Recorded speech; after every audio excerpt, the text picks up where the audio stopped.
Sadwe. Well, I'm on your way. No, Frank, what do you? I'm just a get it. Sure. Atagasiwe, siwe, atagasiwe, meye. But when you yourself Sadwe, Adawesiwe, when we buy, it's you. Siwe, you go on there, he's a jail. Tiambla, and I say, we go. I'm better one, Apple Caddy. I go where I want, you can't say jail. But I'll go away, you play a must here. Even a lucky, back at what watch you want. I got daddy, I got body, back at home, I got you away. And you don't know, we love your pepper. All I'm on your way. Well, I can't on your way. I want to look with it. Well, I'm about to your life. And you don't know, we go ahead. And then you will see where it's at. I will stay one way, man. When you walk out, play away. What we fly, oh, what's the next thing of that? And that they will see wherever. You get them here, you say, I see you. You see more of that, say, I see you. I said, you come away. You say, I see you. Say, take it away, man. You say, I see you. I need your way to the pool. So, Timo. Open the email, I'm a player, I'm a jitter, Go down and get a lawyer with you. But I'll be right to say, I decide. Say, Paddy, I decide. You do what I'm about to do.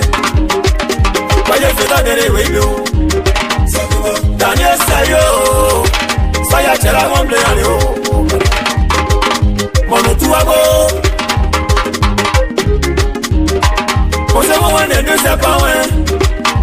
Can you won't play on? You might have stayed away, Giova. Okay, not Janet and Friday.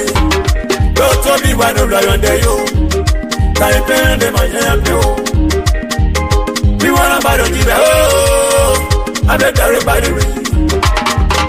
I feel by the road. I don't know what you say. Who will lie? Now what you want to buy your lie? It's the country. And your way.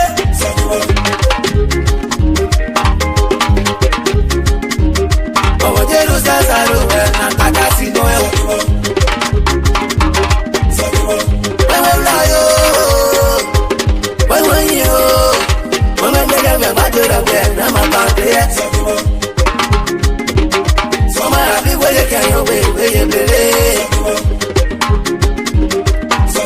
I'm let go away with you. When I'm just like I'm taking away, what to do it. You have to go no job, boy, away, you know, bye bye. What about my way, baby? I want you. I want to go away. Mama, happy where you can away. I'm only. But I got no job. Boy, but I play up when we are more. Boy, away, baby. No man go where my way they do. Where you be? You man and God, your power. One way.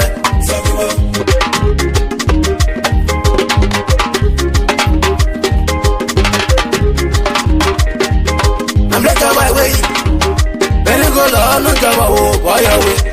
Okay, I'm a royal login. I'm the GB Caraway, you. One way, the might get away from my back with a day. Put anyway, for your day, boy, you like. In my prayer, when my prayer went, you know, when I said go. Can you tell me, say, you know, go, boy, you like. ye blue. Upando ai, beni wa Bolue. Kanu, ajuwe. Beni ko lo se yo so pa we bla o. Dobe sa yo so na pa we bla re. Si an Romeo sa yo so na pa we bla. Pa we bla ise asi. Bible ite sa yo so ti abla ise go. Proud do was your son, but we blow. Every day, you didn't do all day. I'm just talking away. Get out, I'll be there more. But we blow. Bruce Lee slowly. Back up, what we blow. That one and then they stay on so. They are more for your widow. I want to be a flower. I'll bring you a woman. Can't buy a girl and my love. To some to know. To some to know. To some to know. To some to know. So people. Ay, ay, ay. Choleta fato. Il faro. Il moto mo fa. Ma fare. Baya for you. Ma fare. Baya for you. Ma fare. Yanu. Tu o black yo.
Money fanatic over.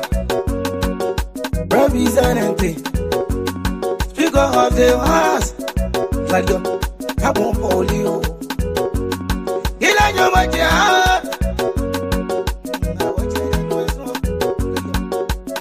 Kanaga. Ina tele wawe. Tele wao. Kanaga dono. You are not your boy. You're not your boy, no one. Glad you're babu now. Tele wao. Brazona tele wao. Tele wao. Ina blebani amoga. Kainaga. Kaina juanaga. Awo juanaga. No awe juanaga. Glad you're juanaga. Go that one ya. Juanaga. Bloyona tere serane. Presola tere serane. Okwa tere we. Kena po blonyo bukuja blonyo you want some. Say the man kwada se okwesa pepe.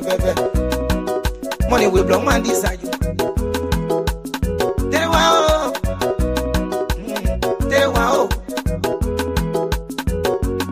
Ina speaker. How's your baby so? Mo yo se ati aboja de o. Mona tere wa. Amo bonyo baya dewe. Presola tere wa o. Ina ka ayanu zwana no ga sebodi. Mo se akwanu. Mo se minister. Den yenwe. Na tere wa o.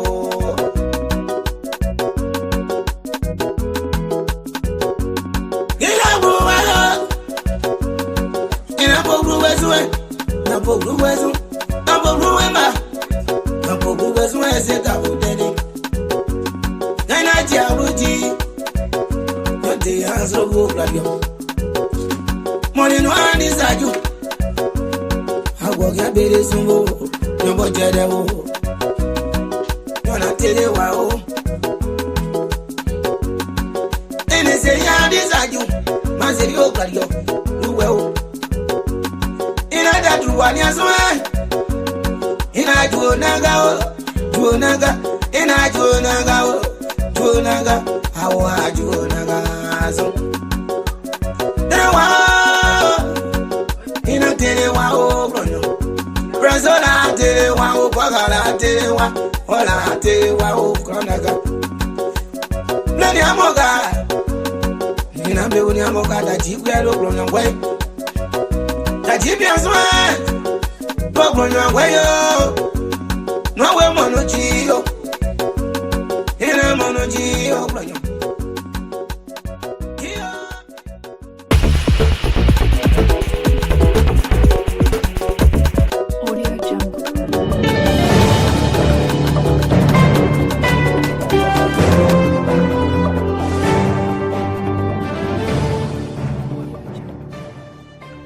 Hold on there and listen. The biggest online platform is back and we are ready. It's the voice of Sinoe in the Diaspora. Your one stop for information, debate, and discovery. Join us every Thursday at 12 o'clock p.m. EST, 4 o'clock p.m. GMT, and 12 midnight in the Philippines, where power, progress, and the people take center stage. The program is with your host, Darke Saryorpodeh Esoteric, the mouthpiece of the God, and your brilliant co-host, Shirley Sneh.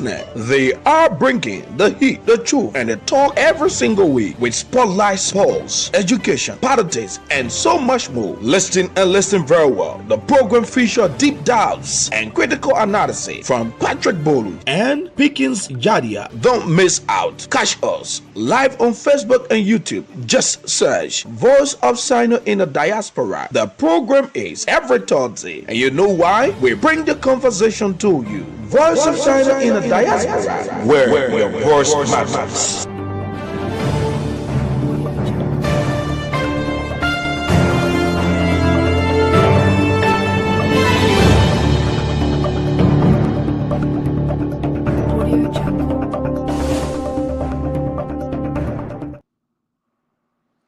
All right, ladies and gentlemen, welcome to another brand new edition of Voices Sinoe in the Diaspora with Darke Saryorpodeh Esoteric again. We are still doing our vacation. We are still in Pennsylvania, and that's why we are now in studio. Well, let me bring Patrick on here so we can get the ball rolling. All right, so let me bring Patrick here, and we're going to get the show on the way for you. Let's see at H. Hey, Patrick. Yeah, CEO, how you doing today, man? I'm wonderful. How are you? I'm wonderful, yeah, as well. Yeah, it's good to be back today again for our people. Absolutely. How is the city, man? How's the city? How's things on your side? Yeah, the city is calm. The city is busy. The people are worried about their normal activities. Government is working. Partners are doing their thing. And everybody is doing what they know best. Yeah. All right. So how was your birthday? How was your birthday celebration? How did it go? Oh yeah, my birthday. My birthday was a wonderful one. It was very. It was very accelerating. Uh, I mean, it was a grand celebration on social media, uh, from friends, from family, and we give God the glory for another year. And we move forward, looking forward to another year. We keep counting years until we leave the scene or leave the stage, as God on time. But it was on the overall, it was wonderful. I mean, I had time with family, friends, um, at least um, reflected, and I made some dedications anyway. And I bless God for everything. That came that day. Thank you to the deputy CEO. You're the deputy CEO. I want to thank you in a special way for adding to the flavor. I want to thank Sister Conti Bole. She was also there anonymously.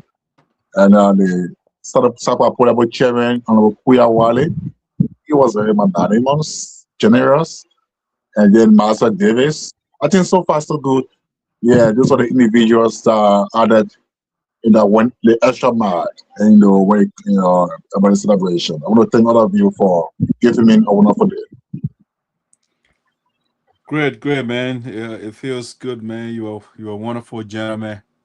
You're a good person. So when a good person is celebrating their birthday or they got some sort of milestone, I think it makes sense for others to come and celebrate with him or her.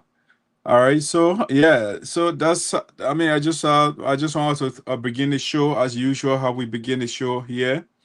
Yeah, so of course we're gonna start with you, and again, I want to say on behalf of the network, I want to say happy birthday to you again, and we wish you many more years. You will have to be here, and you will be here for a long time to continue to educate our people and to speak to the issues that are affecting us as a people and as a nation. So again, on behalf of the network, we want to say happy birthday to you. Next person, we want to do a shout out to not in a specific order, of course. It's my cousin, Fambula Zarzar, also celebrated his birthday. And so we want to say happy belated happy birthday to Fambula Zarzar. He is in the U.S. He lives in the state of Virginia. And family, enjoy a big day, man. We want to say again on behalf of the network and the family, we want to say happy birthday to you. All right, that's the family Zarzar. There for you. Who else I saw here that celebrated a birthday is I don't know whether you know Vasco Frank. Kamle Vasco also celebrated his birthday. So Vasco from the network, we want to say happy birthday to you as well. Wish you many more years and the best life has to provide. Yes, yes, you're one of the good guys inside the county that doing what you're supposed to do as a patriotic citizen of our country and our county. All right, Patrick, that's that Kamla. If you want to do a shout out to Kamla, let's go ahead.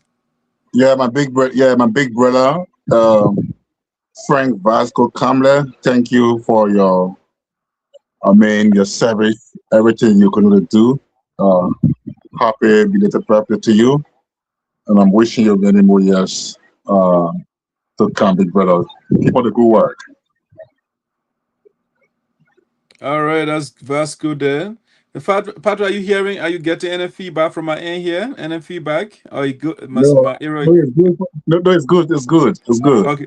All right. I just thought the AC was kind of coming to All right, good. I'm glad that we are good with that. Let's see the shout out and announcement. I also want to do a congratulations to uh this is the granddaughter of our Honorable Zaza. Her name is Aliyah. Aliyah participated in Mace Juneteenth, Minnesota state pageant, and she was the winner 2026 Juneteenth pageant. And so we want to say it on behalf of the network, on behalf of the family. My wife and I want to say, Aliyah, congratulations on this major milestone. You make us proud. And again, we wish you many more successes. Don't as a granddaughter of Chi, the leper, you can be afraid to join into a challenge.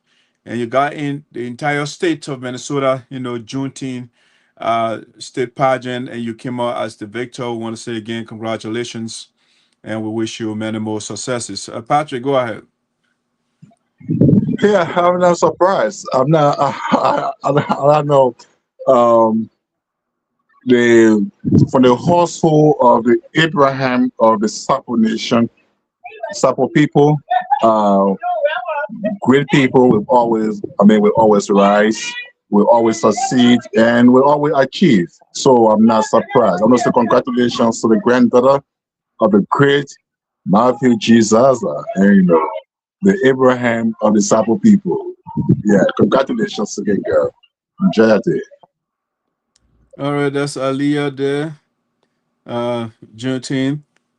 I want to do a shout out to my daughter, Treasure. Treasure also celebrated her birthday on the 8th of this month.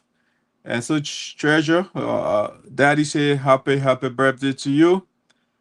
She turned 18. And yes, I'm happy that you are growing into a beautiful young lady, smart, intelligent, and you are paying attention to your school, your education.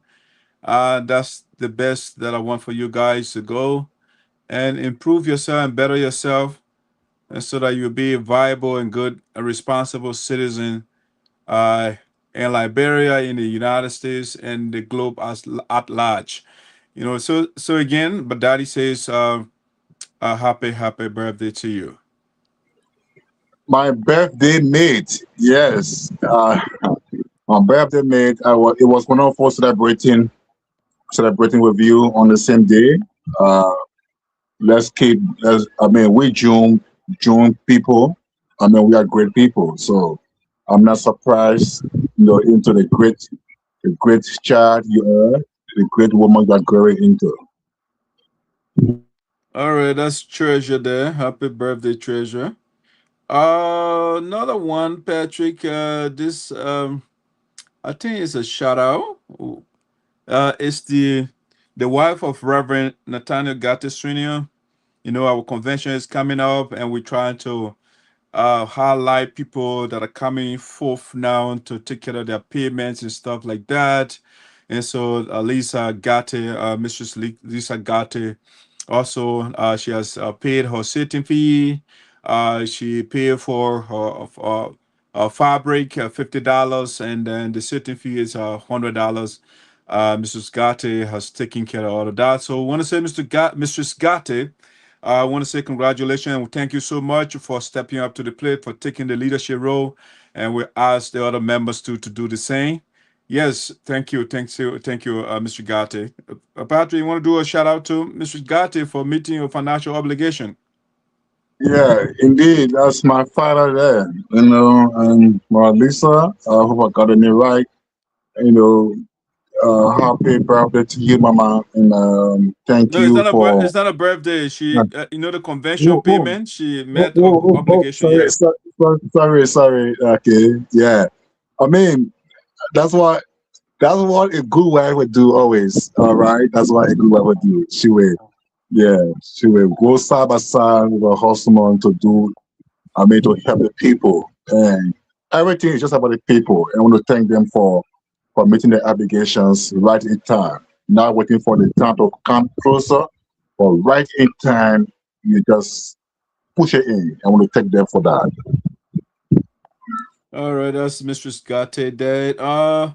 Let me see what else I want to promote here. So, Patrick, you know the convention is coming up, and we have a big project in the making, which has to do with the 13-bed hospital in Sinoe County, specifically in Paroquin. Yeah, so in order for the convention to reach before the convention, the host chapter, the chapter that is hosting this year's convention is Minnesota. And so the ladies of Minnesota, they say, you know what, how can we get the ball rolling in terms of generating some funds for this major project? So this coming weekend, the Madam Bernice Sadie, who is the assistant chaplain or chair lady, assistant chair lady, I think that's the title for USAA Minnesota chapter. And then the that's Madam Alice Shibwet. I think that's the wife of Milton Shibwet. She's the treasurer for that chapter. And they say, you know what, we have to do something before the convention. We have to have some money in the bank because our project is estimated to be 100,000. And so let's see what we can generate some funds. So they are having a full sale this weekend on Saturday in Minnesota, Brooklyn Park. The details on the flyer we share in the various chat rooms. So if you're in the Twin City area, this weekend, Saturday, the address on the flyer, definitely go there. Going to be a nice, delicious African food there. Yes, bring your friends, Americans, Chinese, Asian, I mean, different people. Let it taste delicious Liberian food. It's going to be great. It's nothing more. Like it's $25 per a huge, ginormous platter. You get the best fried fish and whatever you want, man. It will be on our plate, So go there. We want to say it. We encourage all of our friends and those that want healthcare in Liberia. Those of us in the West, in the diaspora, we have access to healthcare, and our people, particularly specifically in rural Liberia, they don't have access. So we want to do something for them to build a 13-bedroom clinic for the people.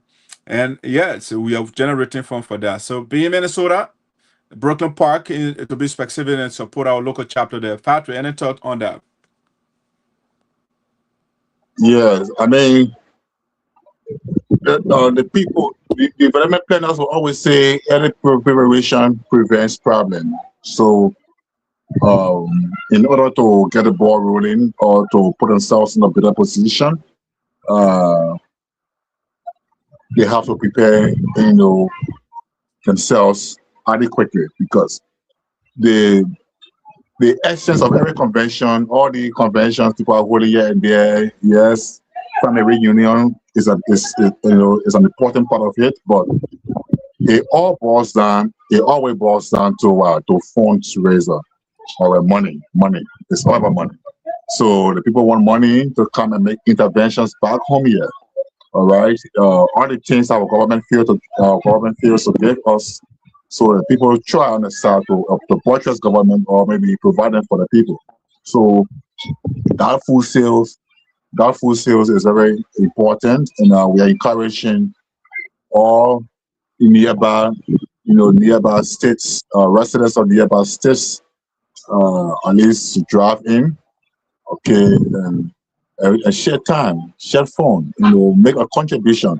And very importantly, if you are distant, if you are away from Philadelphia and cannot access Philadelphia easily by way of driving or whatever, and you can be there in person, your $25 just in the end, just call the Shibwet family and the organizers in fact, just let them know that all right, you are paying for a plate of food, and it's your friend, somebody who lives in Philadelphia, somebody who is close to them, they're right in Brooklyn spot. Can just stop by and say, okay, my man, go and meet my family, go and have time with my family there in Philadelphia, and so that you can have some time together. So you can still pay, all right? Whether you like in any state or any part of the United States, it doesn't matter.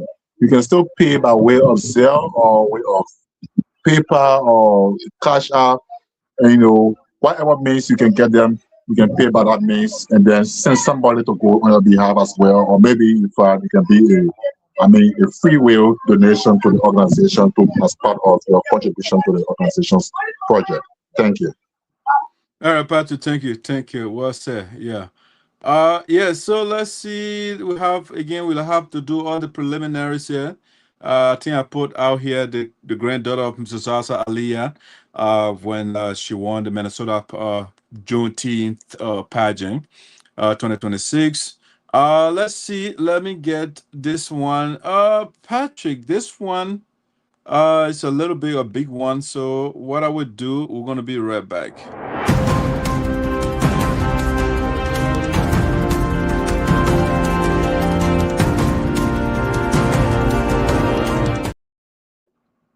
All right, so ladies and gentlemen, welcome back to Voices Sinoe in the Diaspora with Patrick and Esoteric today.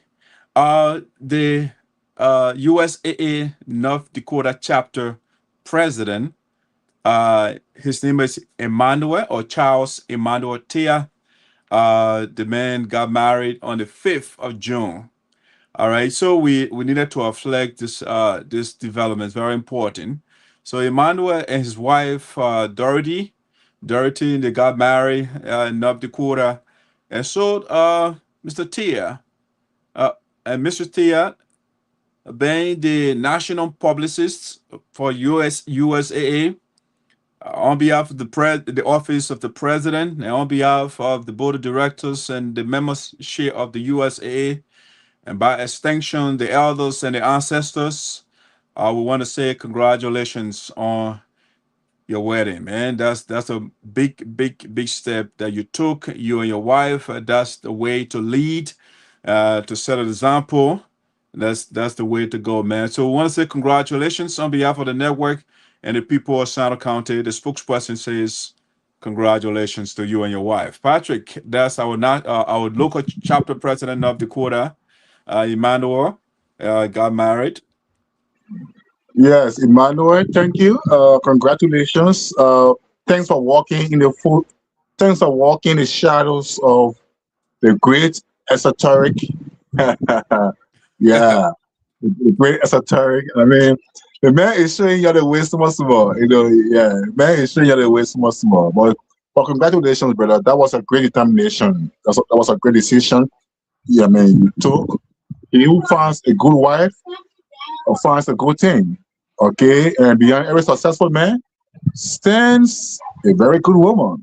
And so, may God bless the union. May it be fruitful and may it prosper. All right, so Eman, want to say again, congratulations to you and your wife.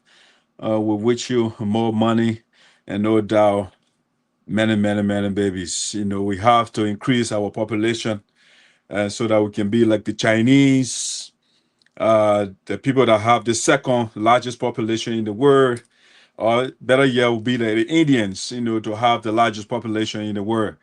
So yeah, your holy boss says go in the world and propagate and reproduce. So make more babies, man, so that you can fill the earth. Congratulations again, brother. Let's go to the next one here, Patrick. This one too is a big one as well. And so, guys, we're gonna be right back.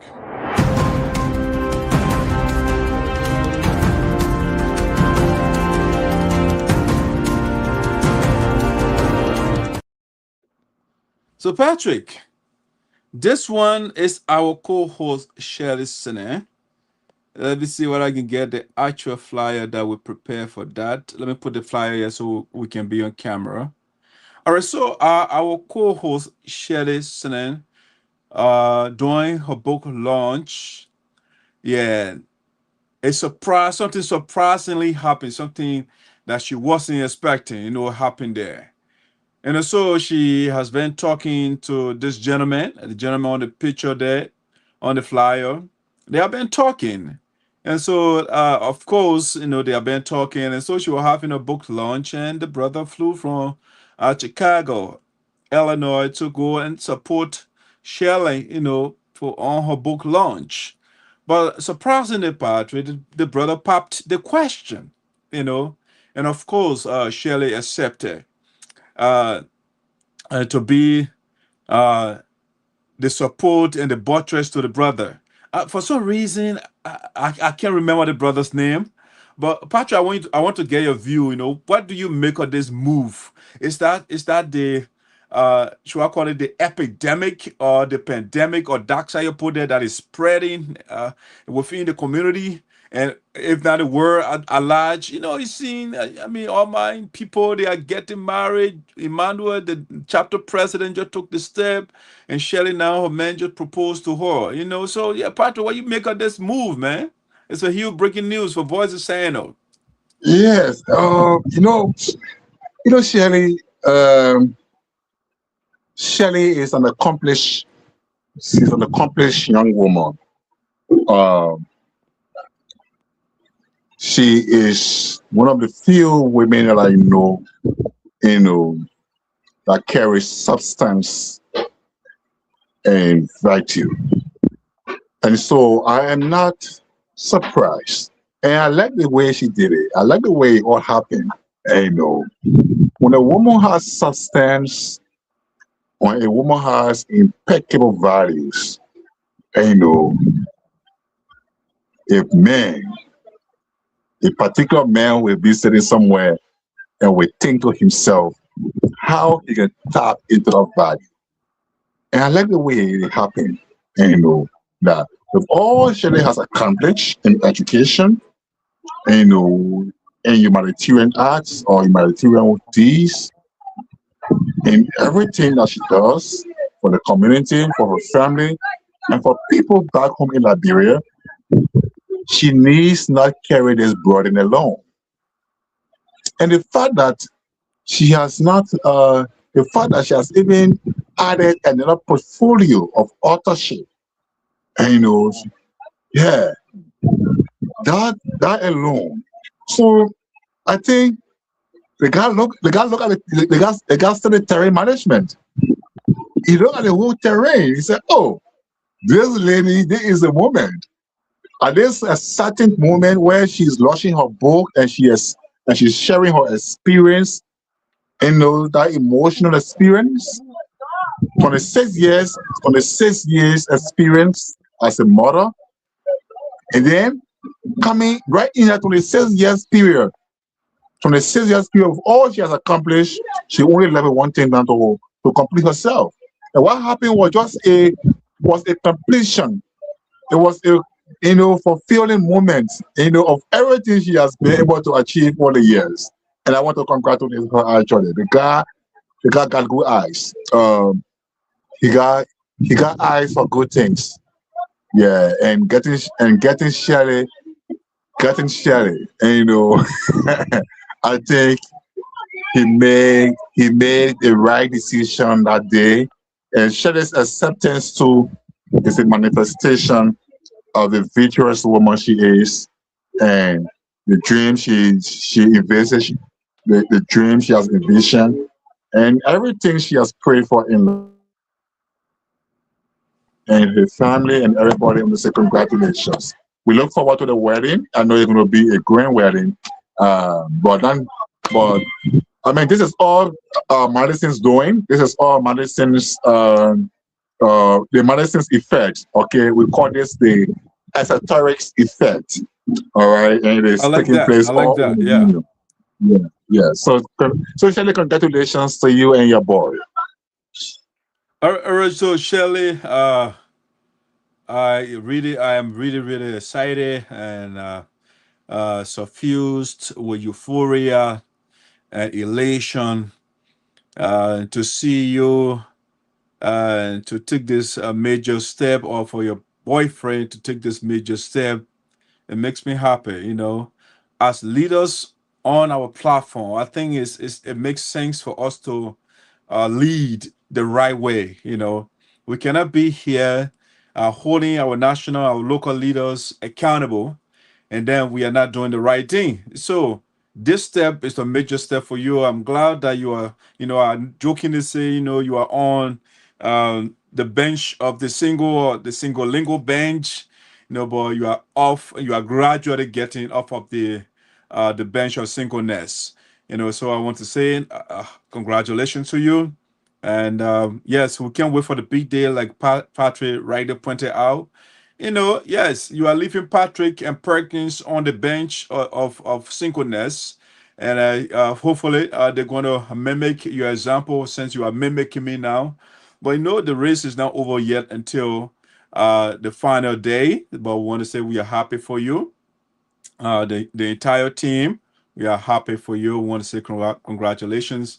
The brother looks really good. I like the brother. Patrick. When somebody is so, I mean, there are multiple ways to judge people, right? To analyze people. The first thing when you see somebody is the appearance, right? The way the person appears. I mean, you can say it says something about that person. So the brother appearance, it shows that he takes care of himself. That because that's the first thing. If you are not healthy, I mean, you are nobody. So the man, I think he's in the gym, he's looking good. That's the first thing. Your health, it counts a lot. It says a lot to me when I see somebody and you're relatively young and then you're out of shape. It says something about your mental capacity. What are you thinking? Your health comes right before something else. But the brother looks good. And so I want to say, Charlotte, you and your husband or husband to be, you look good together.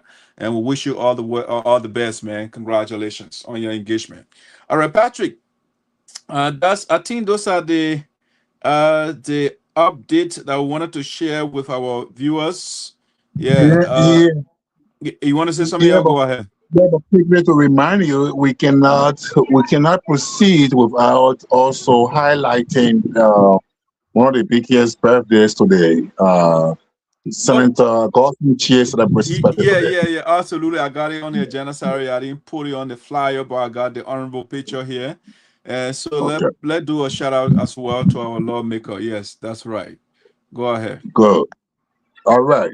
Yeah, so Senator Chase celebrates his birthday today. I want to say on behalf of the platform and on behalf, you know, of our followers and everyone listening and following, I want to say happy birthday to him, wishing him many more years to come. May he propose new good laws that help the people as he just introduced the bills.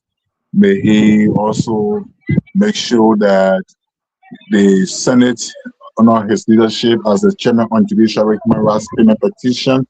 We look at the human rights issues in the country and and address them, through the Senate, leadership, and make sure that the right thing is done always. We thank him for his leadership and his service to his county and country. Congratulations and happy birthday to you, Senator. Yeah, Senator Chia, I want to say on behalf of the network, we want to say happy birthday to you. Yeah, I saw before I came on, I saw the young people. They took a beautiful banner to his office. I think the presentation was done by Henry Do Dagwe, I think. Yeah. Yes, and some of the things they said, I don't agree, but I literally brought Senator Chia to power. So I have an obligation to the people of Sinoe County to hold him accountable. But Patrick, our next segment will be reviewing the performance of the lawmaker. So I'm not going to say something right now. I'm not going to say more for now. But Senator Chia, we want to say happy birthday to you. I wish you many more happy years. I want you guys to be around to do the right thing so I can praise you. And when you do the wrong thing as well, to hold you accountable. So wish you many more years and the best life has to offer. All right, Patrick, that's our lawmaker there, Senator Augustine Chia. Thanks for bringing it to my attention. Yes, that's what they say. Two hairs are better than one. All right. All right. So let's see here, Patrick. Let me just do a quick commercial as well. With viewers, we want to say thank you those that are joining us right now. We just wanted to remind our viewers and supporters around the world, USAA Convention 2026 is coming up.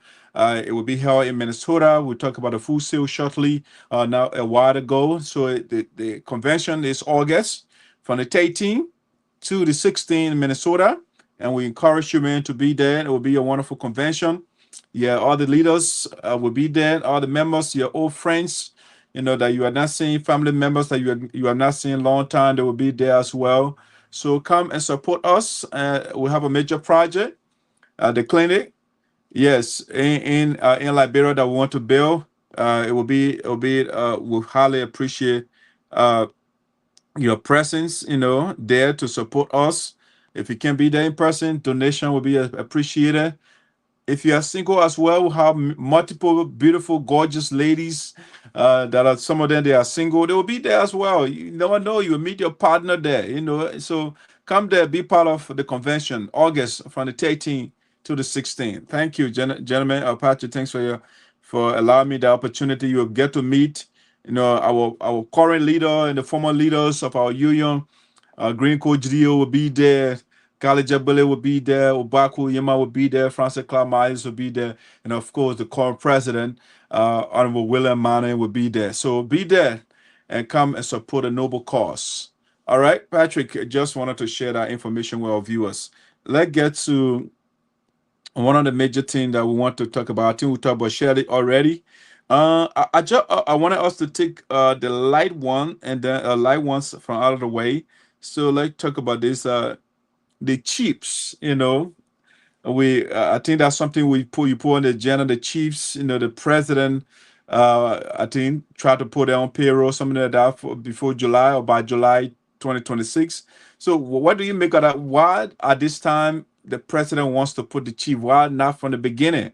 When he took over, why now? Or why July? Yes, so I think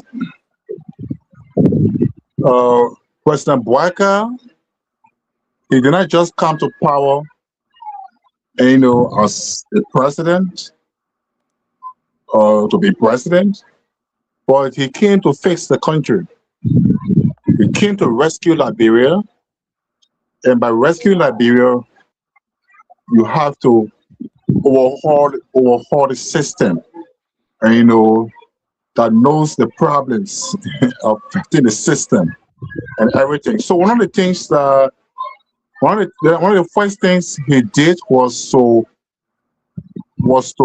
roll out the Local Government Act, to enforce it, to bring it into effect. So the Local Government Act now, it is now the Ministry of Local Government. So on the local government, they are setting out a chiefs to be in a town or in a district or in a clan. All right, and the chiefs have a mapping. Every act that created a district has a number of chiefs in those places. So to reaffirm the Local Government Act, they went back to the drawing board across the country, through the how they call this, the process of re-establishment of the various cities and everything. So they noticed that the chiefs were to be resubmitted. All right, some of them in fact have been there a long time, and people say receiving the money. Some are not in the station area and all of that. So every county submitted a new listing of chiefs. All right, and then Sinoe County was the only county that was left out of the process because Sinoe County number exceeded larger counties' number. So there was a problem, it's a question.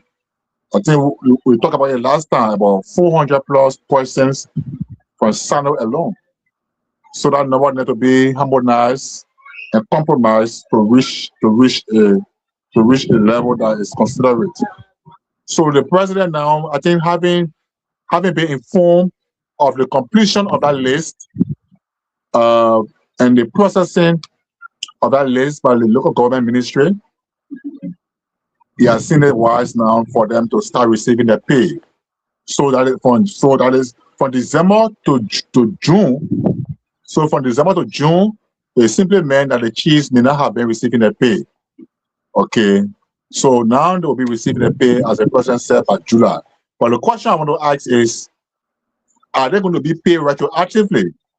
December to June, that period, having been placed on payroll, will they receive their pay retroactively for that period, or they are only starting afresh from July and moving onward?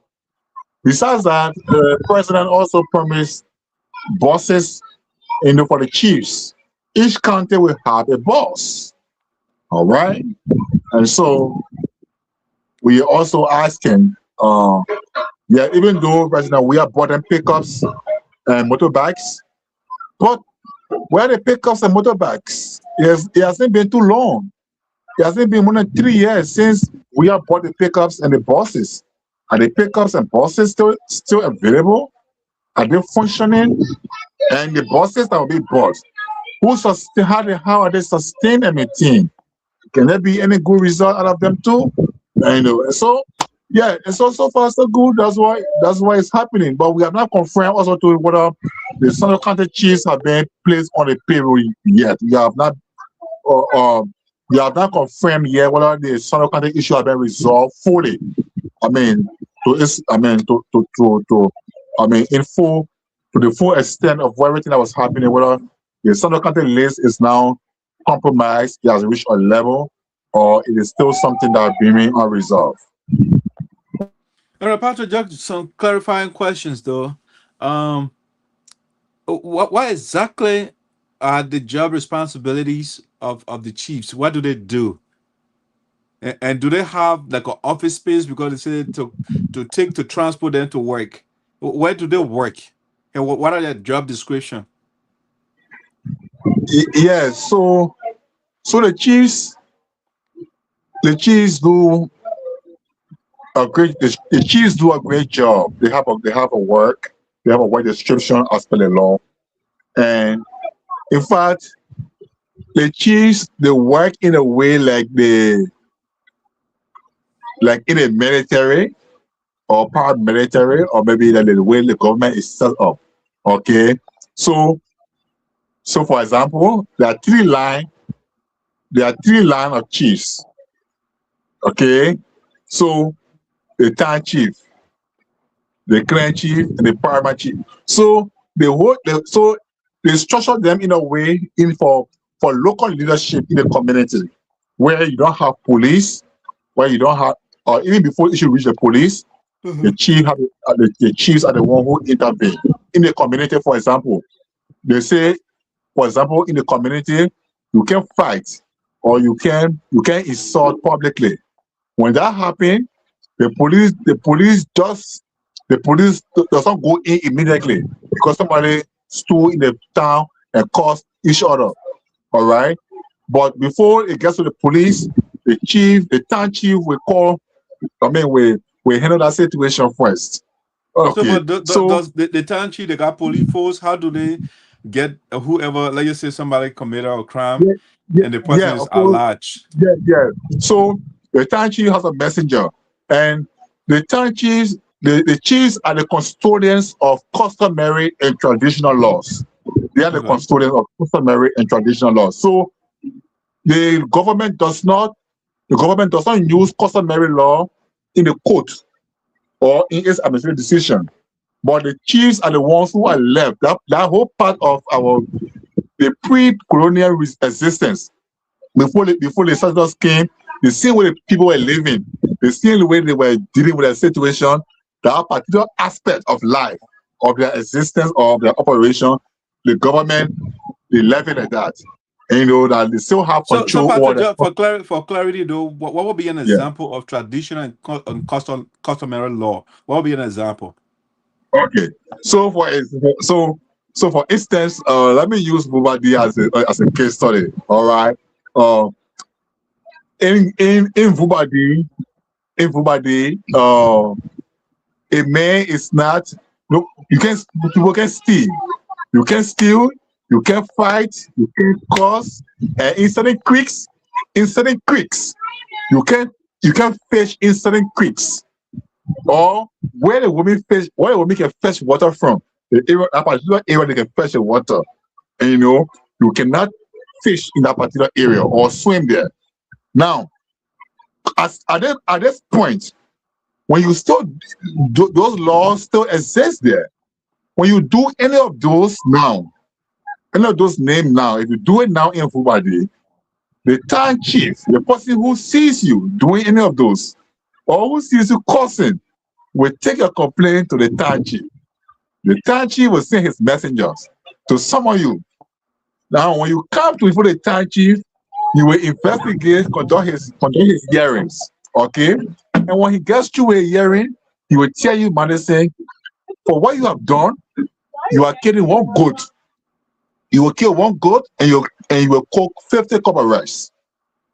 Okay, you will kill a goat for the town and you will cook 50 cups of rice.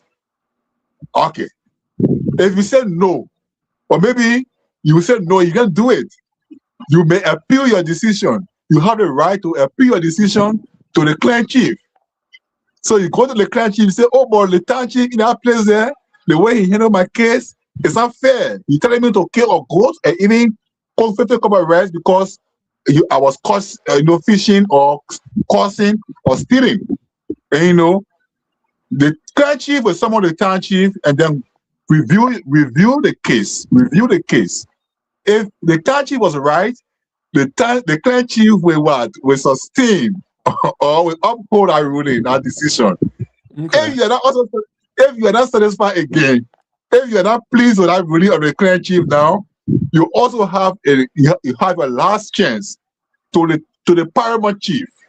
You go to the paramount chief.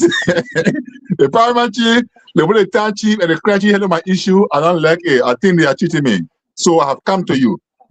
The paramount chief now summons the clan chief and the town chief with the files of the case and then review it as well too. If he finds logic in what they have done to you, for instance, the paramount chief will uphold that ruling. And when that is done now, forget it. You have no other chance. But in case you defy them, in case you challenge them to say you're going to court now, then of course you spoil it also too, because you have also violated their tradition and you're not going to go take a court because you are a big man, you're educated, you get money. So the chiefs are there to maintain local law and order. Yes. Okay. All right. That's clear. All right. Excellent. Yeah. So, but the other part of the question, where do they go to work? Do they have a specific place that they meet for why the president needs a vehicle for them? Where do they go? They leave their towns and villages and go somewhere? Of course, yes. The chiefs now have offices. In fact, they are now known as the National Council. They are organized into the National Council of Chiefs and Elders. National Council of Chiefs and Elders. In each county, they have an office. The National Council of Chiefs and Elders. They have the national headquarters in Monrovia, and then in every county, they have, sub offices in every county headed by a particular chief. Now, in the county level too, at the district level, they have sub offices at the district level too, headed by, I think, the paramount chief. Yeah. The paramount chief has the chief council at the district level. Okay, so they have it like that, from your chain of command, from the national level to the county level to the district level, and now it goes down. So that's how they do it. So they can go to work. They can meet somewhere, with a county, they are. But Patrick, what I'm saying, I follow what you're saying. So, like you're talking about, let's say you got some chiefs in Vubadi, for example. They get a town hall. They work in the town hall. They get city hall there. Do those chiefs, they need car to go to work? Where do they work specifically that they need vehicles? I don't give up. Go ahead. So that's a question I ask myself too. Why would they need a boss? And why do they need a boss? The chiefs, in fact, the chiefs are used to walking. They walk good. And walking or maybe taking a motorbike, their keke, they can go to where they meet, their Palaba hut. They normally adjudicate the cases on a Palaba huts. Okay. So that's why they're going to take the bus to go adjudicate cases. But Patrick, let me come in. So the boss will be in Greenville. And then when the chiefs come in town to take their pay, maybe when they come in town to Greenville to take their pay and go back, maybe the boss may convey them to their district headquarters and get back to Greenville. But I don't know how they are going to do one boss actually. Yeah, because because the bus is bigger than a pickup. I think that's about maybe 32 seats, 32 seater bus. It'll be 72. It'll be above that. We don't know how many persons, but to have a whole bus for a handful of people, I don't know. But again, the government said they were getting buses, but how they maintain those buses and how the buses are even work, how they even work in those areas, that's another question. But for me, I think it's a misplaced priority. The president is good. He has good intention for the chiefs, but giving them a bus, I think it's a misplaced priority. The schools need buses. The judicial complex needs a bus. I mean, the MIA, the local government office there needs a bus. They are the ones that go to work. They do the work. The chiefs. Patrick, if you say the chiefs, they are also part of the judicial branch, and then it should be fair to give them a means of. But like you rightly said, let's say they're coming from the villages and town and they're going because they don't have like debit card where they can just put your money on your car. They have to go to Monrovia or whatever the big city nearby to get paid. So I think in that context it makes sense. But my only thing, like you rightly pointed out, Honor Judge, we had to give the same chiefs, they give them vehicles. And we have the vehicles right now. So the maintenance is the problem, So that's something we have to look at. Yes, and in terms of pay, I don't know how much they paid or the payroll chiefs, but it's just a name. But Patrick, let's go to the next thing. Yeah, let's see how it plays out. But like you said, some of those things, I mean, all you need is decent roads around the country, and then vehicles to travel easily around the country instead of giving people buses here and there that they can maintain. All right, Patrick. The next thing that I want to talk about, or we'll put on our agenda, is this issue of the Nigerian pastor that is training. Yeah, he got all these different things. I'm not in studio. I'm not at home, so I can play from the studio. But let's see what I can play. One of the video, his videos here from my phone. Yes, Nigerian pastor, and then we can talk about it. Let me get to that video quickly. Let's see. I think I got one here somewhere that I save. All right, so there's a video for him or audio. So the economy of the country is confused. Everything about the country is confused. So confusion from now till 2029 in Liberia. The man is tired. Your president is confused. So the economy of the country is confused. Everything about the country is confused. So confusion from now till 2029 in Liberia. The man is tired. So Patrick, the Nigerian pastor is saying, yeah, I think you got to put yourself on mute a little bit. Yeah, so they say our president is confused. Is he exaggerating? Is that politics? On the pulpit? What is he doing here? So let's talk about this one here. But before you come on, let kind of play this video of Joseph Boyka and see whether the pastor was making stuff up. He just tried to demonize our president. So let me play the other video. Sorry, I can't play it directly from my device, but let's just play it from my phone like I did the other one. So let's see quickly. Let me get to that. All right.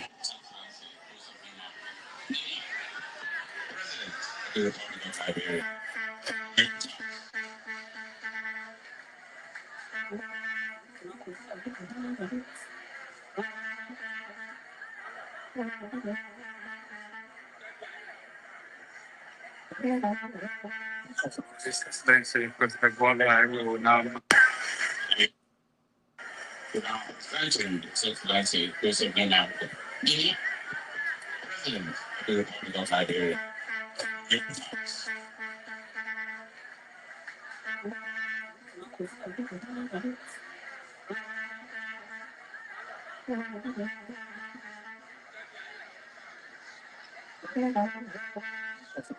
So Patrick, given what the pastor said or the prophet said, and given what you just saw, is our president, is he confused, or the pastor or the prophet was exaggerating? The next thing that I want to talk about. Go ahead. Sorry. Our president is not confused. No, he's not. He's not confused. Our president is well is well focused. Yes, you're seen. I mean, he's stable mentally, and I think he's very upbeat about what he does. Patrick, based on what you just saw, doesn't it look somebody who is confused? They called the president to the podium, and you were going in different direction. The security got to tell you and say, no, stay on this side. Let's be realistic. I know we want to be patriotic. We want to say, oh, we love our president.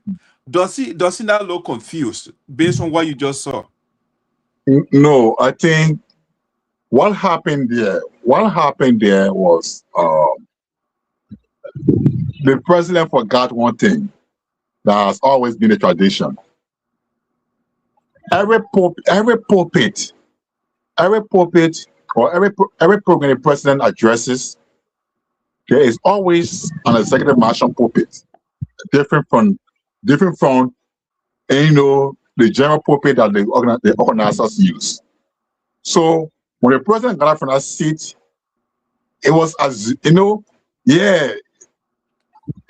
it was believed to him that he was going to the general pulpit, and not. So why the security knock it back?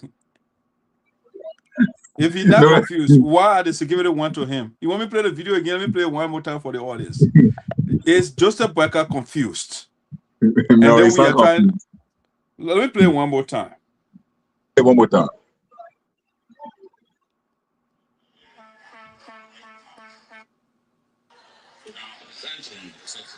Host of the Republic of Liberia.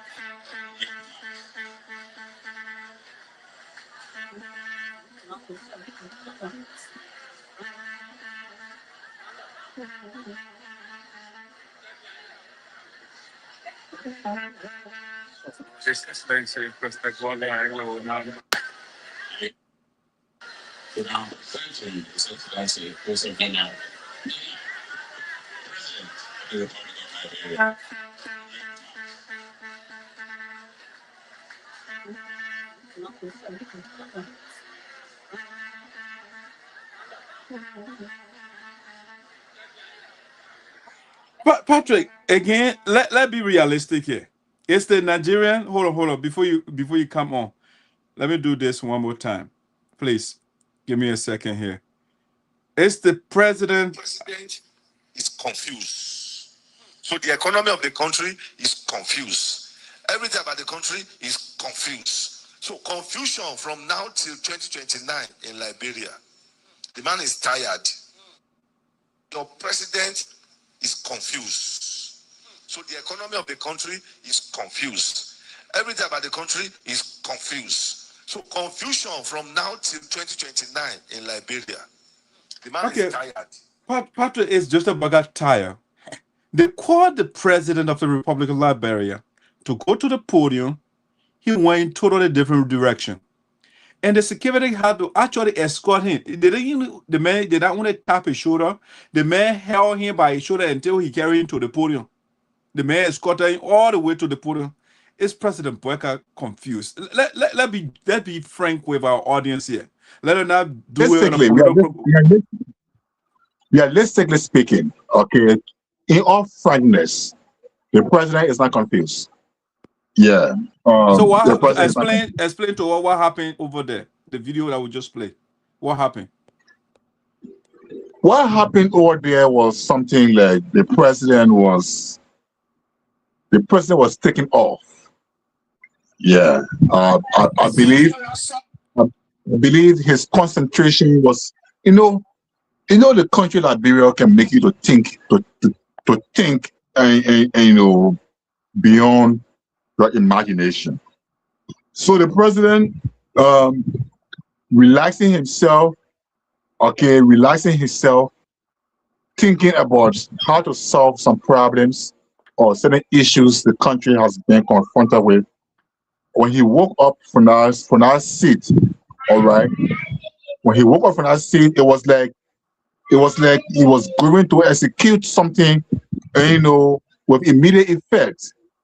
Especially not knowing that the executive marshal already mounted a podium or a pulpit for him, or a stand for him to go to address the occasion. That was what happened there. It was not a confusion, realistically.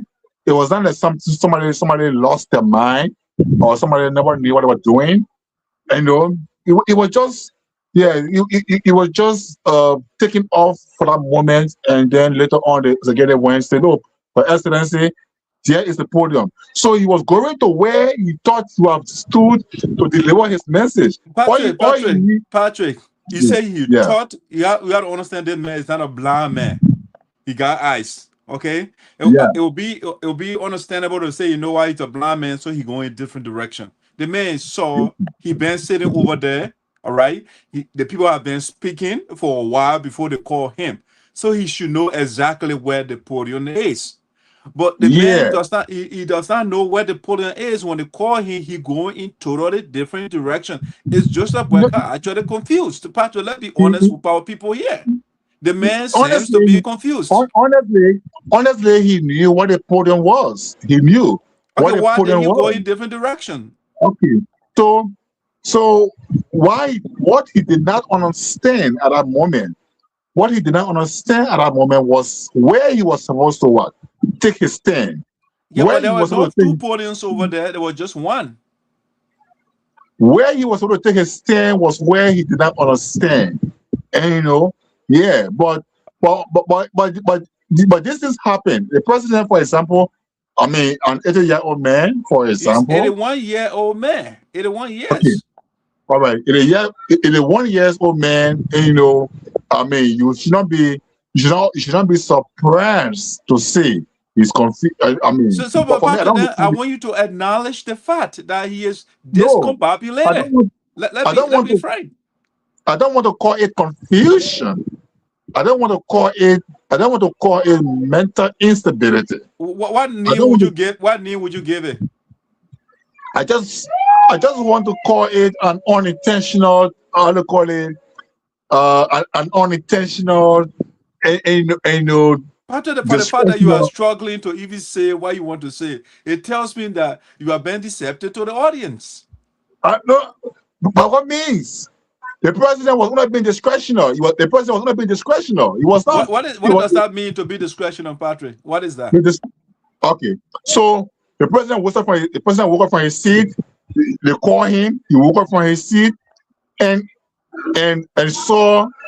I mean, I saw the people standing, and you know, and where the people, what the crowd, you know, the crowd was, you know, divided. So the crowd was divided around him. So. Or he thought he was going to address the crowd where the guys were standing, the way you were moving. Okay. All right, Patrick. Okay, let's leave that part of it. So the government of Liberia complained. Yeah. So to the question about whether the man was exactly written, right? Mm-hmm. Yeah. The pastor was exactly written prophetically. Yes, like I do acknowledge that Liberia has some serious challenges. Yes, Liberia has some serious challenges. But the things that the pastor said, they were not realistic. They were fanatical, and they were his own beliefs, based on politics or based on interference with the local politics of Liberia. And because I would think that a pastor of that caliber should be concerned about the adoption of 400 children in Nigeria, the slaughtering of Christians in Nigeria, the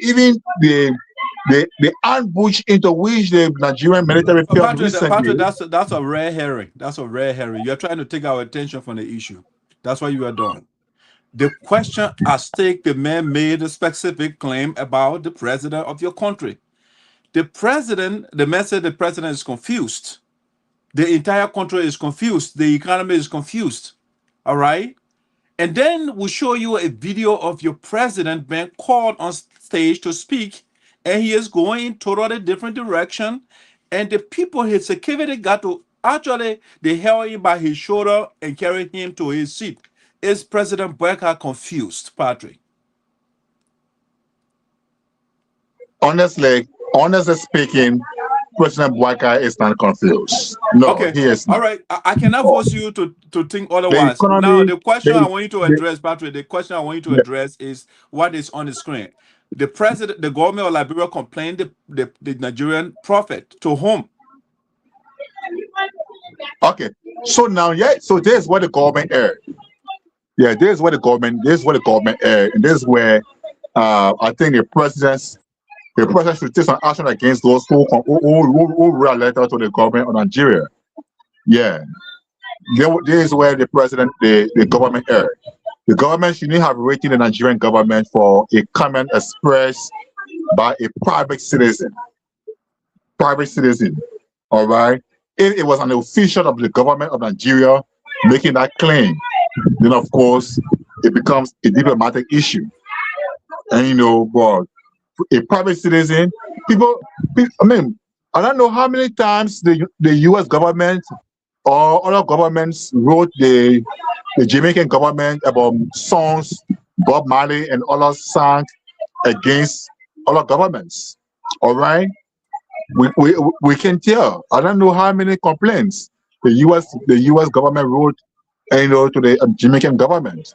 I can tell. I can also recount how many complaints other governments wrote against, Lucky Dubidem, all of and all of reggae stars. All right, great pastors, great legends, great preachers, great evangelists. We can count how many times. So I think what the government did was an act of intolerance.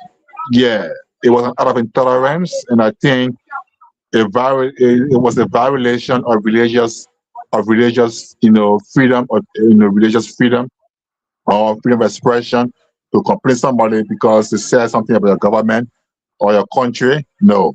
I mean, that was a mistake the government made. The government should not have responded to that thing. They should not have written anything.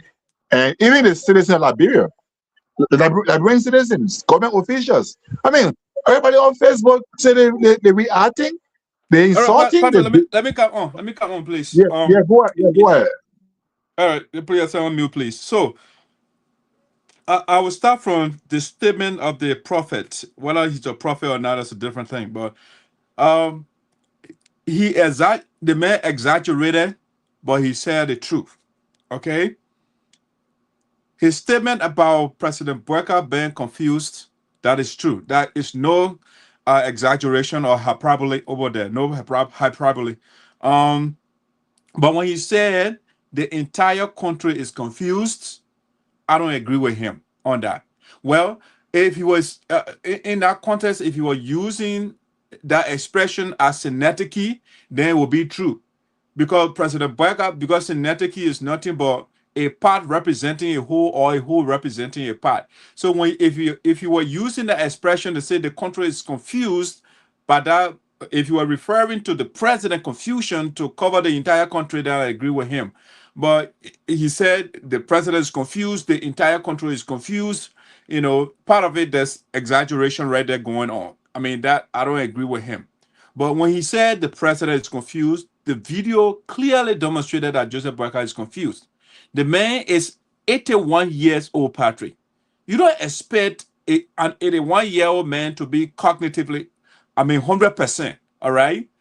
Age is realistic. As we age, you and I, when we were young yesterday, we were in our 20s. The way we perform right now is totally different from how we perform right now. So for somebody to say President Boakai is not confused, just the same way the politician they were trying to defend Joe Biden, and they know that the man was done. He was done psychologically. He could not make it. He was not there psychologically. The same thing they were doing about President Trump. Oh, the man is okay, and now President Trump is saying different thing right now. He's sleeping right in front of camera and do different thing. Age is realistic. Let accept the fact that Joseph Boakai is old, and he is actually confused about certain things, and that's why the security, the guy got to go to him to bring him to the podium. Now, complaining the pastor, Patrick, I'm seeing a trend here. There's a trend developing. Under President George Weah, there was a lot of freedom of speech in the country. The citizens will say anything. The Prophet Key cursed George Weah for 6 years. and just Prophet King never went to jail. Henry Costa said the worst thing about Josh Weah, Henry Costa never went to jail under Josh Weah. Right now, as we speak, Henry Costa is up the air. All right. Prophet Key is up the air. All right. He's in jail for 6 months for cursing the Supreme Court justice. They put the man in jail. I show you, Patrick, if this pastor was a Liberian pastor, he would have been in jail by now too as well. The freedom of speech is in jeopardy under President Joseph Boakai.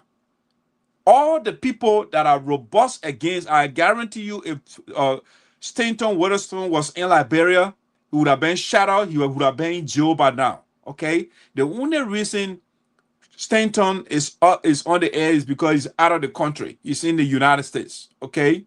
So that's what Joseph Boakai, or the president does not want to come across as somebody who is conspicuously against freedom of speech. That's why Spoon TV has not been shadowed in Liberia. But there is a pattern on Joseph Boakai. All the major people that are against right now, what you call him, Yake Koluba is up. I mean, from they pulling out the same man that was cussing Judge Weah for years. Koluba is out of the Liberian House of Representatives because of what he said, expressing your opinion. So all these things are happening under the watch of Joseph Boakai. And I would say, you know what? I mean, not Henry, but Sinoe, Senator Sinoe said something the other day when you were on OKFM or something. He said when you was a speaker, he said there is no lawmaker that will be removed from power without the president hands being involved in it. The removal of Yeke Koluba, the president has something to do with it, because Yeke Koluba was very, very brutal on him. All right, so you just want to take that platform from him. All right, so we see all the major voices against that were against Judge Weah, and now in Joseph Boakai town, all of them is silent right now. Okay, the Pape is confused and he is intolerant. I will say that for sure. All right, and that is not good for the democracy that people die for. All right, it's not good for us. The president got to grow thick skin to the point where you'll be complaining a Nigerian pastor because of speaking his opinion. The man is thick skin, he light skin, and it is not good for our democracy. We fought for this thing, people die, and Joseph Boakai should not be whining about that. People say all sort of things about leaders. He knows about that letter. He is not oblivious to it. He knows about it. Okay? So President Joseph Boakai got to grow thick skin. The office he is in, it's not, in the Liberian language, you say it's not a play office. You have millions of people that got different opinions, different perspective of the word, and they will say what they think. Allow the people to speak their opinion, especially we are in a global community right now. What happens in one country, right on the screen, we can see it. Right? So whether the pastor was doing politics or not, that's another thing. But Joseph Boakai, when you were running for campaign, a Caucasian lady, Paula, white, whatever her name was, running campaign for him. All right. So I don't see anything wrong with a Nigerian pastor also running campaign for whomever he thinks, whether for Joe Weah or whatever. Nothing wrong with that. Okay. You started the politics from the pulpit. You have Paula White there. The guys were playing your video all over the place here and campaigning for you. All right. But I think the pastor, his statement, or the prophet, his statement has truth in it. The president is confused, as demonstrated by the video evidence that we show. All right, Patrick, if you have something else to say, go ahead, or else let's go to the next thing. Yeah, let's go to the next talking point. All right, so that's President Boakai there for you. So the last talking point for the day that we want to talk about, Patrick, is let's see. We want to, okay, I think the second to the last one. I think this one is important as well. We are assessing the development of our country. Okay, Patrick, and we are talking about the impediments. What are the impediments to the growth, the economic growth or development of Liberia? Why is it that, Patrick, we have a country that is almost 178 years old and it's still at the bottom of development? Let discuss some of the factors, some of the variables that are holding Liberia back. Why is it that this the so-called oldest independent country in Africa, why is it at the bottom of development? What's going on? It's not the only country that has had war before. Other countries had war before, and they are doing good. While Liberia is still meandering in underdevelopment. What is your take? Yeah, I think Liberia.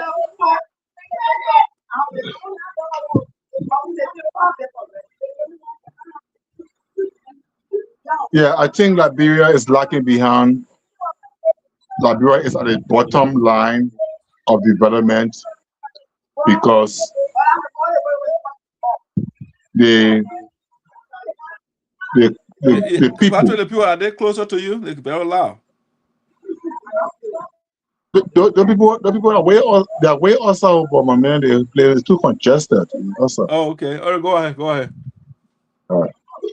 Yeah. So first of all, I think the reason is based on bad governance, and then bad behavior.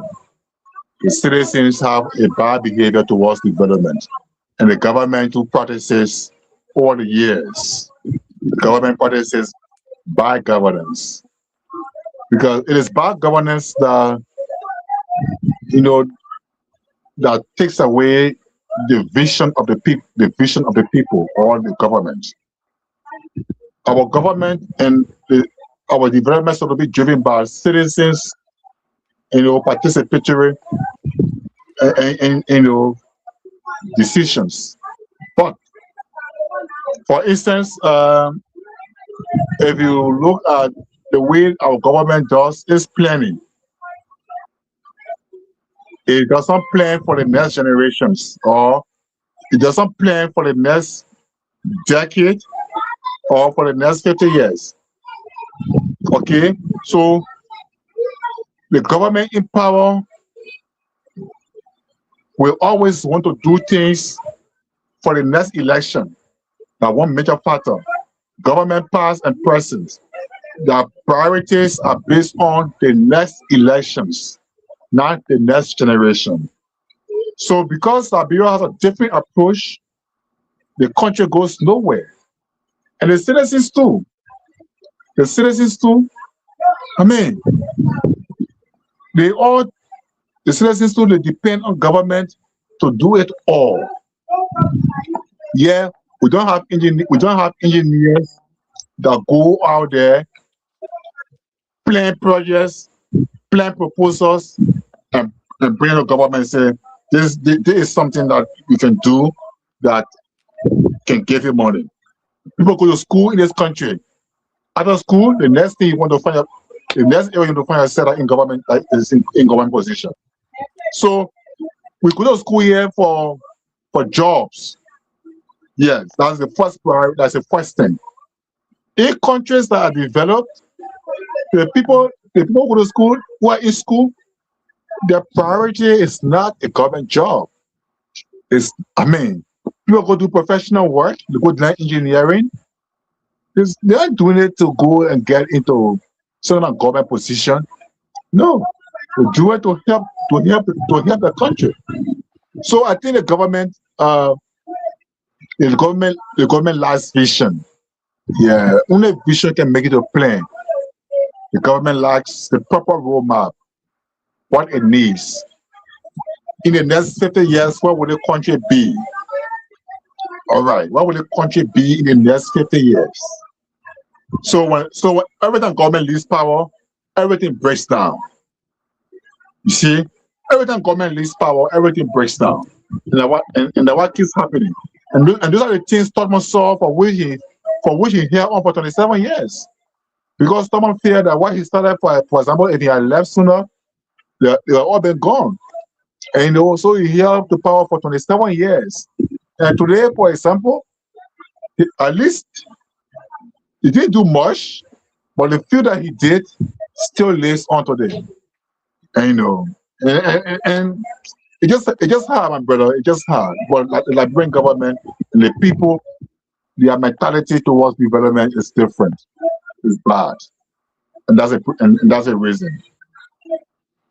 All right, Patrick. Thank you for your take. I know I try to do a little research on these things, and I think there are multiple factors, like you pointed out already. Bad governance, for example. This is a clear example. Yeah, but I mean, again, we can't use the word political instability for sure.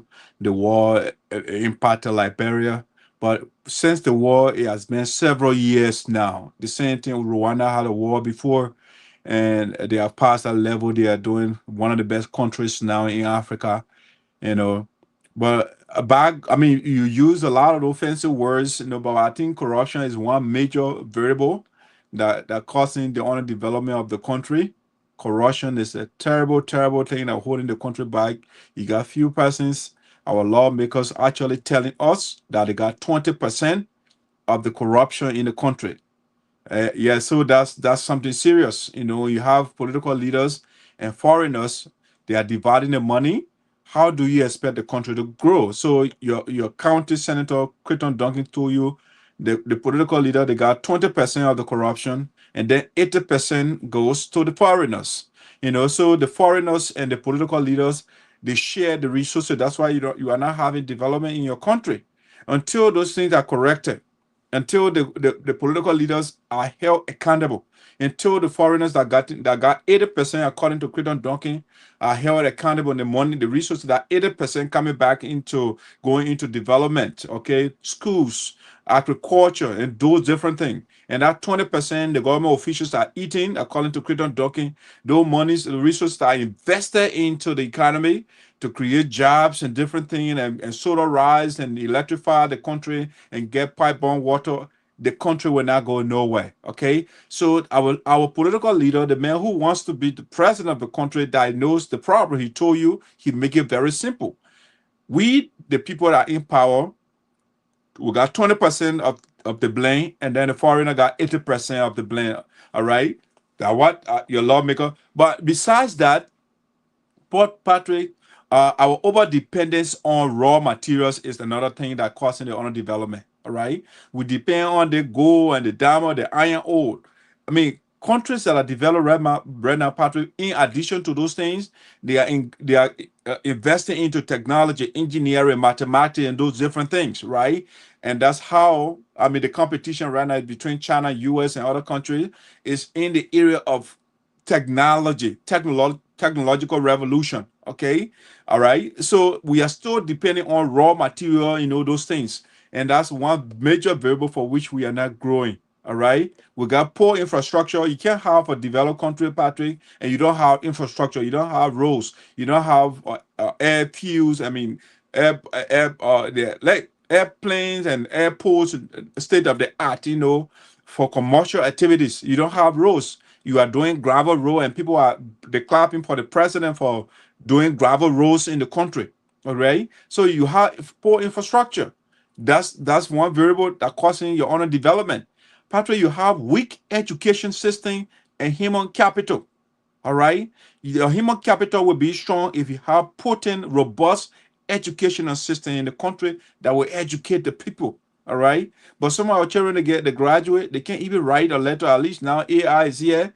I mean, you remember back in the day, 2017, you and I, when we used to write the articles, our children, they struggle to write a sentence. Even though they say out of high school, they could not construct a good sentence. With the revolution of AI now you see them writing stuff. Okay, so you have a weak educational system, Patrick, that is causing your underdevelopment. Okay, you have, Patrick, for the people to develop, you need to put the people to work. So you have high unemployment rate.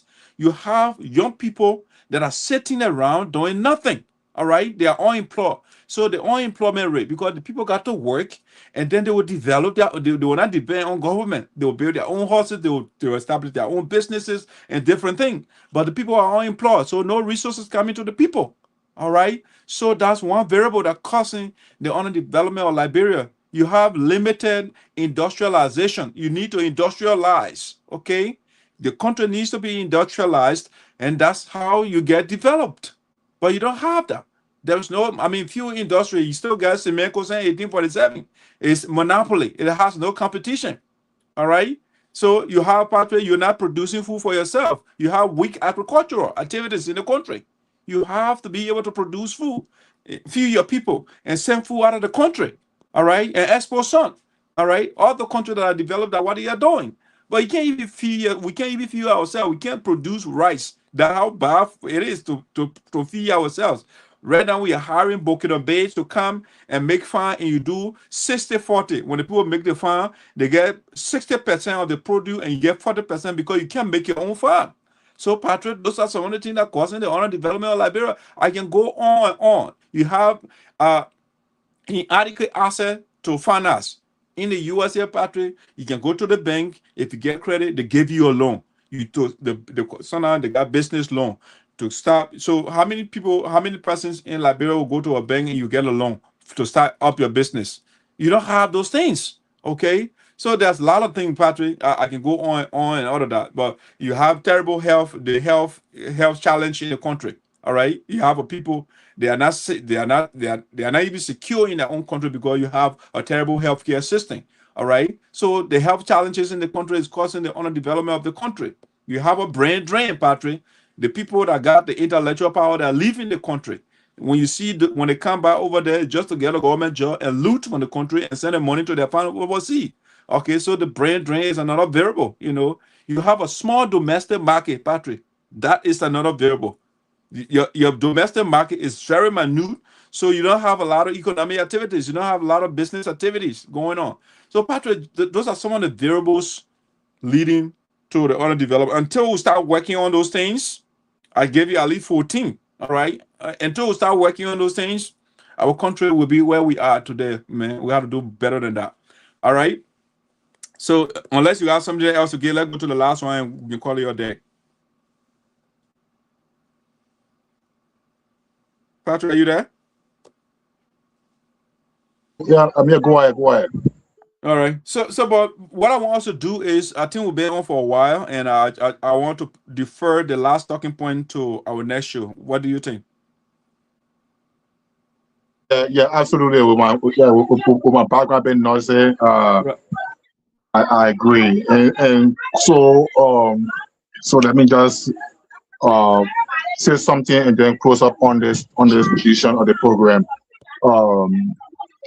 Like some of the points you raised, the questions that we ask ourselves. In this country, we don't have statistics of people who fly to this country for medical checkup or for medical treatment from other countries. But we fly to other countries every day. We fly to Ghana, we fly to India and other places for medical treatment. But people don't fly to our country for treatment. We go to other countries. Now, see the number of Liberians in Rwanda, for example. How many Rwandans do you have here going to school? How many Ghanaians are in Liberia going to school here? How many South Africans are here? How many Nigerians are here? How many Zimbabweans are here in this particular country at UL or any university going to school here? None. We don't have any.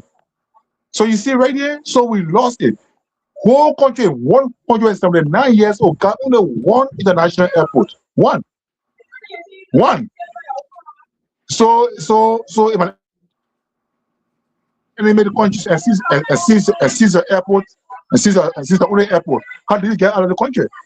How do you? You see? So I want to say to all our followers, thanks to all of them for following again today. And I want to say again, CEO to you and your wife. I want to say thanks again for the birthday celebration. Thanks for Sister Conchita again. And I want to say thanks to the Putu people for their convention in Fargo, North Dakota. I think it was a wonderful one too. Thanks to everybody that turned out at the program. See you next Thursday with another edition of the program. Until then, my name is Patrick Bolue. I want to say congratulations to Shirley and to everybody. A good time this weekend. Thank you. All right, Patrick, thank you. Thank you so much, man. Appreciate your time always coming on to get the show rolling, man. Thank you so much. And enjoy yourself out there, man. Be safe. All right, Patrick is frozen there, so we're kicking out of the studio. All right, guys. So want to say thank you. I just going through your comments here and see. Oboti say I'm following from Greenville, Sinoe County. Pray to be invited by this platform one day. Yes, just send your request and tell us what you want to talk about, and then we can bring you on so we can have a discussion, brother. That whatever the platform is here for us to hear from the citizens of Sinoe County. So just all you have to do, inbox or call Patrick and say, "Oh, we want to be your guest," and tell us what you want to talk about, and then we can have the discussion. We can put you on the agenda. Yes, Prince, thanks for following.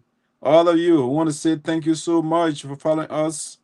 And we are up for today. I just try to see your comments here. Let's see. My wife here. Let's see. Milton say, yeah, Milton say happy birthday, I think. Yes, to Kamle. All right, so those are the comments I'm seeing here. I would say thank you so much. Thank you, man, for always following us. Don't forget to subscribe to our YouTube page. And we want to be here again next week, Thursday. But then I'll be home in studio so that we can be able to give you a better production. But, I can't be away and this show is not going on. We say congratulations to our co-host, Shirley, on her engagement. And we're looking up to the B-Day. USA convention. We are looking up to August. August is going to be here, and we'll all converge in Minnesota and to do what we do best to generate funds and see what we can get. We can pull this project up, man. Yeah, it's been in the pipeline for a while. Milton Shibwe is our project man. Milton does not joke. Yeah, so this one it will work out. It didn't work out under the prior administration, but the new administration is determined to make this thing come to fruition. All right, guys. Whether the president confused or not, I hold the view that President Joseph Boakai is 81 years old. He's not a low boy. He's confused age. It comes to a lot of complications, and we have to accept that fact. The Nigerian pastor, he has truth in what he said. The video demonstrated that, and we can't ignore that. The president going in different direction and the podium on the other side is clear. Did he exaggerate? Definitely. Yes, the country is tough, but the entire country is not confused. Okay? It's not confused. The politicians are doing very well. The business people, those who have business, they are doing very well. It's just the majority is struggling, because some of the variables that impeding the development of the country, that we just discussed not too long ago. So if you don't watch that portion of it, when we get off, make sure and play and listen to the replay. You get the variables, the factors that are holding the development of Liberia. That being said, we want to say thank you so much. And this is how we bring the curtain down for today. Let me see. Yeah.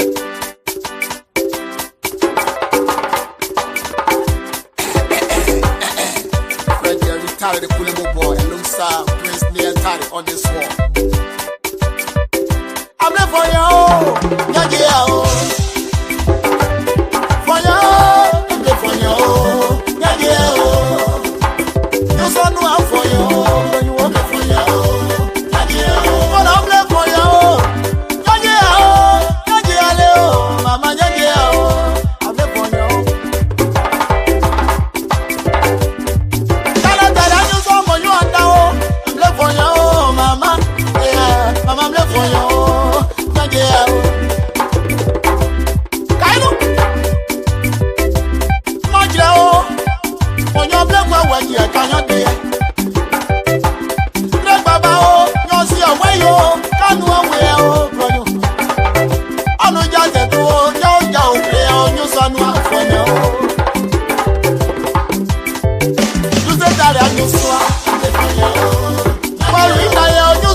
For you.